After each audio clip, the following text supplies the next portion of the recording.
Well, inflation is a concept that a lot of people misunderstand. But at the same time, everybody wants to get to know something about it because they seem to think it affects them. So, coming to the point of what is inflation, you can look at inflation in a very simple definition. Is we say how fast the prices are changing. In fact, prices are rising. So it's a percentage of rising prices. Of course, you have millions of different prices. So what you normally do is you put all these prices into one single basket and call it a price index, and you get the price index movements and track it and say, okay, it is inflation. So that's one side of it. The second point of inflation is what it does to you. When you have inflation, if the prices are rising, what it does is very often we are all with limited income capacities. So every time the prices rise, that means the amount of goods that you can buy from that limited amount of money you have will go down. So which we say loss of purchasing power. So very often what people feel is the second one. You find that you can't buy the same amount of goods that you bought just 2 weeks ago. That means inflation has been rising. Inflation has been going at a rate that you can't cope with. So inflation, that is the kind of simplistic point of inflation. But on the other hand, the inflation is a parameter that a lot of people use for different reasons. For example, interest rate. We say interest rate in the market.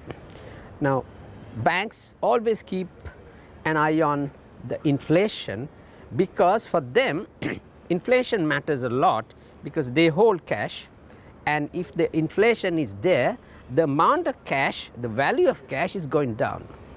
So therefore they have to safeguard themselves against it and also to make a profit on the deposit that you have, and at the same time they lend out. So because of that, you find the inflation is very closely connected with interest rates. So we know that if the inflation is of a higher figure, you would expect quite a possibility of interest rates are going to rise. Then it works the other way around as well as a policy.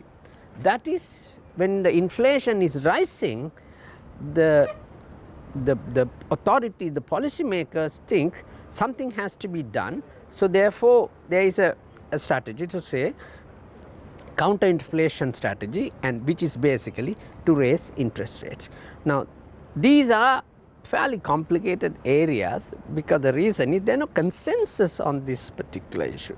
So coming to a simplicity of inflation, inflation is basically if the inflation is rising at a rate that is not on par with your other income growth, then what it does is your income capacities are going down, the purchasing power is going down, and also it affects the economy across because it makes the relative prices also to change, so that some of the things become too expensive to buy because they are rising much faster, and as a result you find the people's demand for those goods are also changing. Then the third aspect of inflation is that inflation affects different people differently. Very often the poor stratas of people have limited cash in their hand, so inflation affects them far more rigorously than the rich people. So as you can see, inflation affects, so what it means is poor people become poorer. So that's the other. Then the fourth aspect of inflation is something where the prices are moving. It's a moving target. When it is a moving target, suppliers, the producers, when they produce goods, they have to buy raw materials, process it, and then stock it and then sell it. So there's a time gap. Within the time gap, if the inflation is taking place, what happens is they find extremely difficult to price their commodities.